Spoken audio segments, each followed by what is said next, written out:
משום שעכשיו מגיעה הודעה של הכנר של דוד האן בכנסת, שלמעשה הערב תשודר מהדורת מבט האחרונה. זה בשל רצון מנהל התאגיד לעמוד ביום פתיחת השידורים. יכול להיות שזה גם המהדורה האחרונה הזו, מבחינה הזו הסיום של התוכנית לא רלוונטי.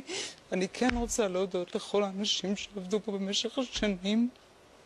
זה הביתי המקצועי המון שנים, המון רגעים קשים והמון רגעים טובים, ובסוף הרבה אנשים הולכים הביתה, ואני מקווה מאוד שימצאו דרכם המקצועית, כמו גם מקווה שהשידור הציבורי ימשיך להיות חזק, גם אם ימשיך להתקיים במתכונת אחרת, במקום אחר.